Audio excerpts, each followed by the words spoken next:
व्रत भले ही विंता और कद्र ने रखा हो, किंतु हमें आमंत्रण तुमने दिया है दीति। इसीलिए यहां जो होगा उसका उत्तरदायित्व उन दोनों के साथ साथ तुम्हारा भी होगा। जी जी महर्षि, मैं उनकी सहायता करके आती हूँ। राहुल चले? जी। आज हम सब यहाँ महान जीवित पुत्री का व्रत के अनुष्ठान का भोग लेने आए हैं। इसीलिए आप सभी भोजन ग्रहण करने से पहले हम सभी ध्यान लगाकर ओम का उच्चारण करेंगे।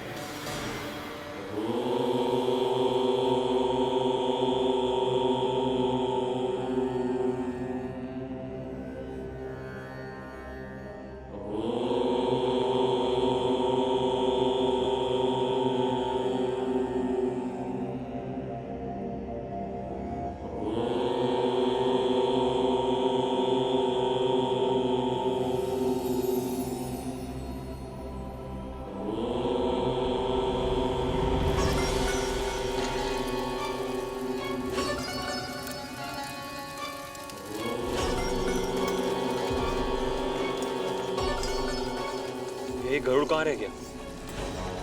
मैं भी यही सोच रहा हूँ कालिया, अभी तक फल लेके क्यों नहीं आए?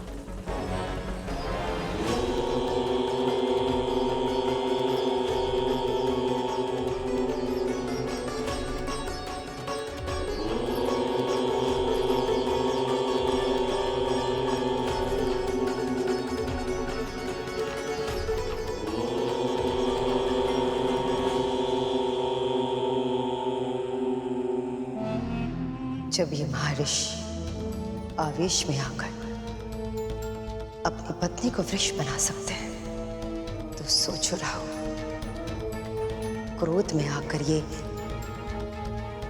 कद्रूस के पुत्र विंता और गरुड़,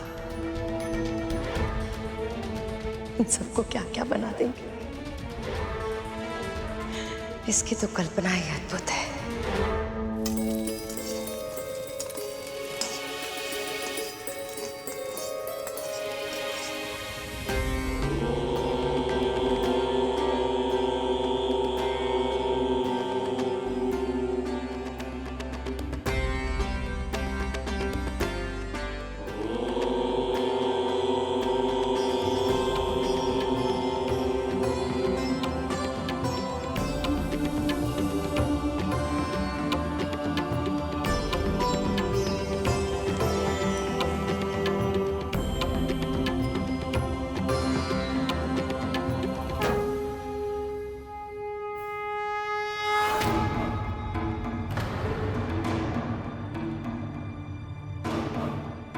कुछ भोजन भी मिलेगा या ऐसे ही लौटना पड़ेगा?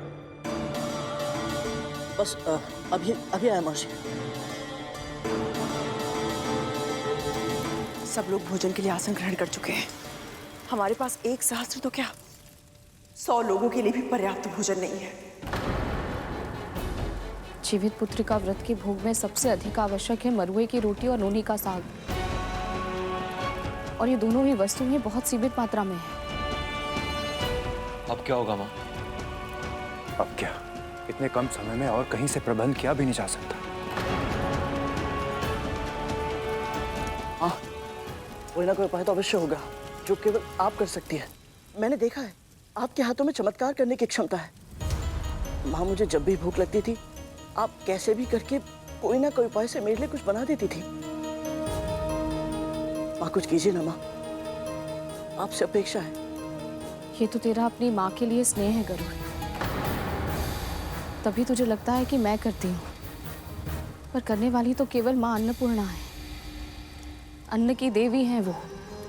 उनकी महिमा इतनी अद्भुत है कि स्वयं महादेव शिव शंकर भी उनके भोजन के लिए भिक्षुक बन गए थे। इसलिए मुझे पूरा विश्वास है, यदि हम पूरे मन से माँ अन्नपूर्णा का ध्यान करें, उनसे प्रार्थना करें, तो हमें हमारे प्रयासों का फल अवश्य मिलेगा। ये सब करने से हमारी समस्या का समाधान कैसे होगा वो मैं नहीं जानती, किंतु हाँ, माँ अन्नपूर्णा अन्न की देवी है। मैं प्रार्थना अवश्य करूंगी उनसे।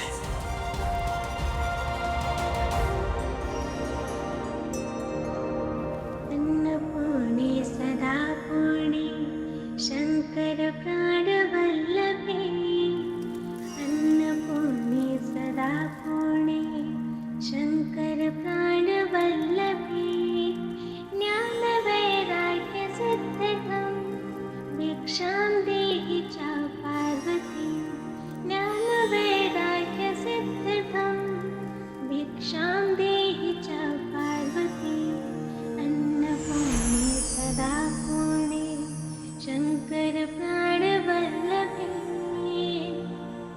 माता च पार्वती देवी पिता देवो महेश्वरा माता च पार्वती देवी पिता देवो महेश्वरा बान्धवाशु भक्ताशु स्वदेशो भुवनत्रयं बान्धवाशु भक्ताशु स्वदेशो भुवनत्रयम्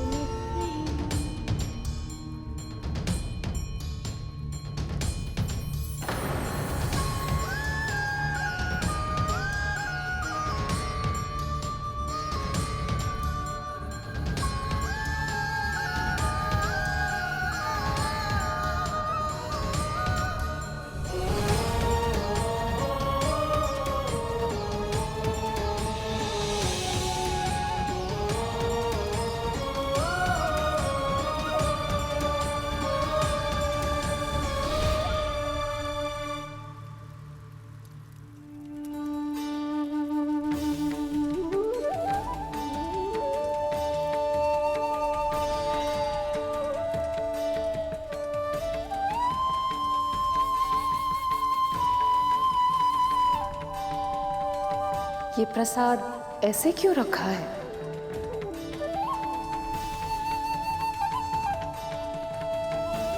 माँ, आप कौन है? माँ कहा है तो माँ ही समझ लो।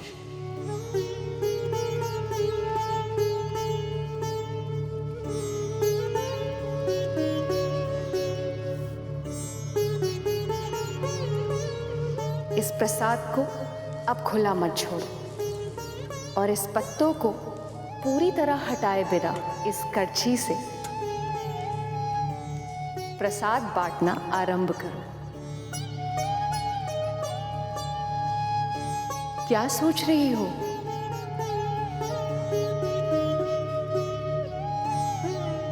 अतिथि भूखे हैं, जाओ भोग खिलाओ उन्हें।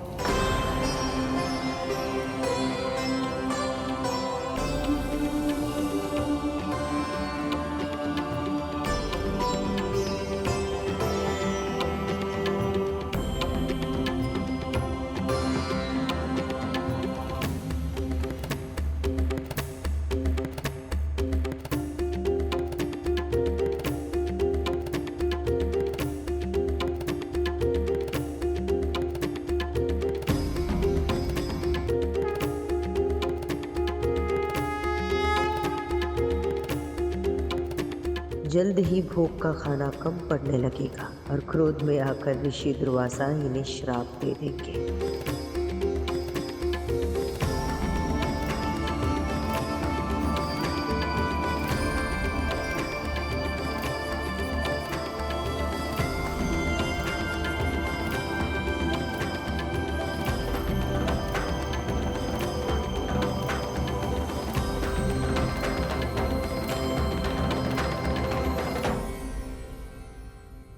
स्वादिष्ट व्यंजन, अद्भुत स्वाद।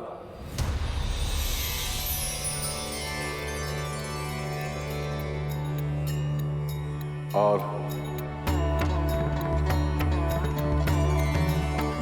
थोड़ा और।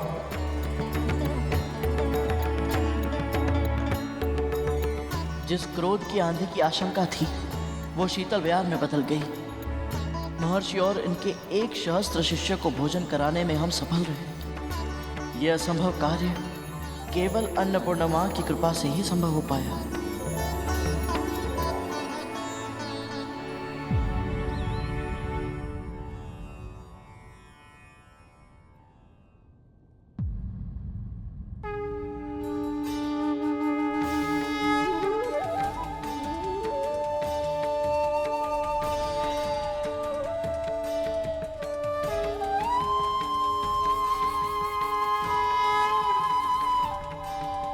माँ अन्नपूर्णा, आप स्वयं आई और हमारे बनाए भोजन को अपना आशीर्वाद दिया।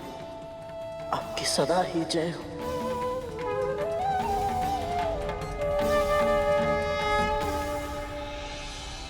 बहुत ही स्वादिष्ट भोजन था, आनंद आ गया। आपने यहाँ पधार कर हमारे व्रत को सफल बना दिया महर्षि। आज तुमने मेरी और मेरे शिष्यों की सेवा की, इससे मैं बहुत प्रसन्न हो गया कद्रू। शिव शंभु ने चाहा तो तुम्हारे पुत्रों के कष्टों का निवारण शीघ्र ही होगा।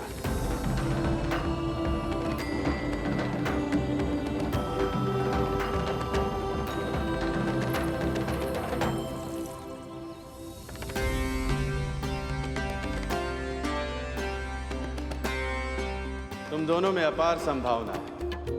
शंभु की कृपा से तुम अपनी योग्यता के सबसे ऊंचे शिखर को प्राप्त करो। इतने शक्तिशाली बनो कि संसार तुम्हें सदा स्मरण रखे।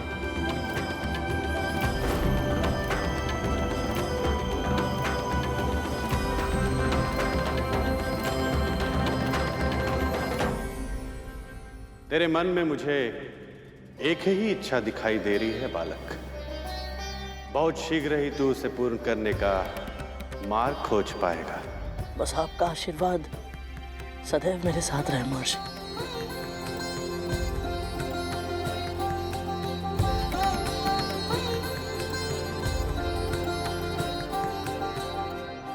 मुझे आमंत्रित करने के पीछे भले ही तुम्हारी नीयत अच्छी नहीं थी, पर मुझे तुम्हारे कारण ऐसा भोजन करने का सौभाग्य मिला जिसे स्वयं मां अन्नपूर्णा का वरदान मिला था।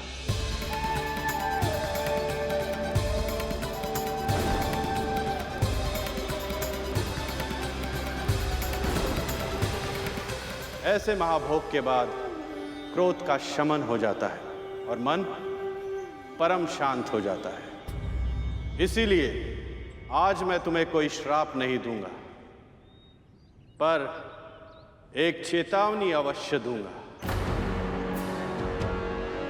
जो व्यक्ति जैसा बोता है वही पाता है। इसीलिए अपने कर्म संभालो दीति। तुम्हारा आत्मविश्वास चरम पर है, क्योंकि तुम्हारे पुत्रों को संजीवनी विद्या प्राप्त है। पर स्मरण रहे, अमर होने के उपाय और भी है। आज तुमने स्वयं अपनी आंखों से देखा। यदि एक मां चाहे तो असंभव को भी संभव बना सकती है। और अदिति कब से तपस्या कर रही है और शीघ्र ही उसे उसकी तपस्या का फल मिलेगा।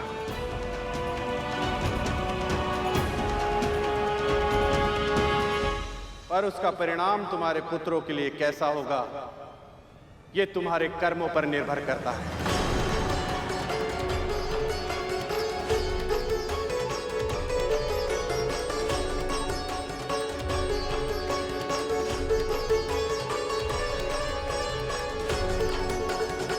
महर्षि ने श्राप भले ही ना दिया हो, पर चिंता अवश्य दी थी। ऋषि दुर्वासा के आशीर्वाद से मेरा व्रत पूरा हुआ। अब मेरे पुत्र शीघ्र ही स्वस्थ हो जाएंगे। तक तो धूमर, शिशु नंदी, भूत नंदी, सब लोग उठो।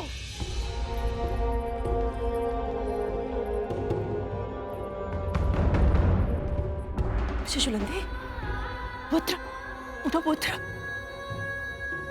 धूमल, धूमल उठ भाई, धूमल उठ।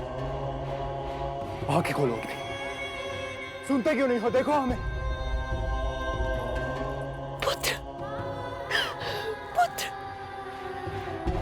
उठ जाओ।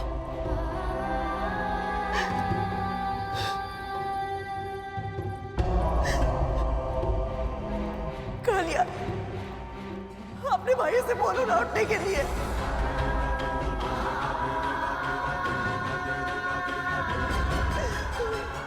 दक्षा, अपने भाइयों को उठाओ ना। तुम्हारी माँ यहाँ पे आई है, उठा ना। वृंदा, है ये? महारानी कद्रू का आदेश है, उठा दो।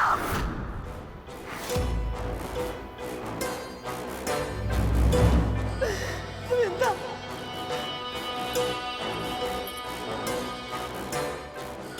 गोविंदा, महर्षि दुर्वासा के आशीर्वाद से तेरे पुत्र को तो असीम शक्तियां मिल गई थी। फिर उनका आशीर्वाद मेरे पुत्र में फलीभूत क्यों नहीं हो रहा है? मैंने अपना व्रत भोग आचार विचार व्यवहार सब नियम के अनुसार किया। कई ऐसे अवसर आए जब मैं क्रोधित हो सकती थी, अनुचित व्यवहार कर सकती थी, किसी के मन को दुखा सकती थी। मैंने अपने ऊपर संयम रखा मिलता, फिर भी मेरे पुत्र स्वस्थ नहीं हो रहे। क्यों मिलता, क्यों?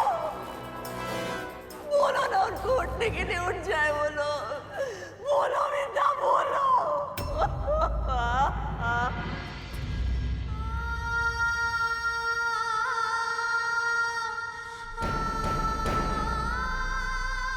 मेरी भक्ति में क्या कमी रह गई मिलता, क्या कमी रह गई? नारायण मुझसे क्यों रुष्ट हो गए मिलता, क्यों रुष्ट हो गए?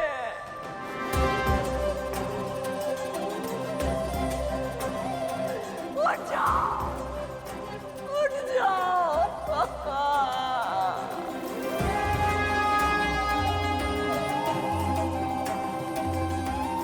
अब हम क्या करें माँ? हम सभी की आशा इस व्रत पर टिकी हुई थी।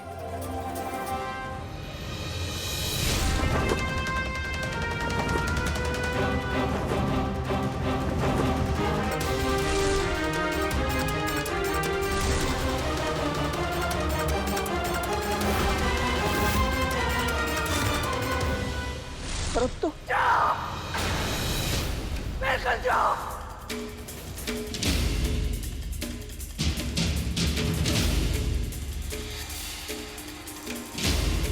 मुझसे क्या पूछ रहा है?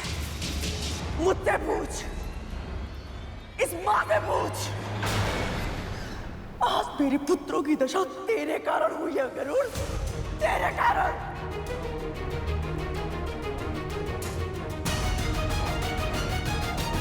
यदि मेरे पुत्रों के प्राण चले गए, उनकी हत्या का पाप तुझ पे लगेगा। हत्या का ऐसा महापाप है जो सैकड़ों वर्षों तक प्रायश्चित करने के बाद भी नहीं उतरता। और तू प्रायश्चित कर भी नहीं पाएगा। तू अपनी मां को संसार का सारा सुख देना चाहता था ना? यदि आज के बाद मेरे पुत्रों ने मुझे मां कहकर नहीं पुकारा, तो तेरी मां के जीवन में दुखों के अतिरिक्त कुछ नहीं बचेगा।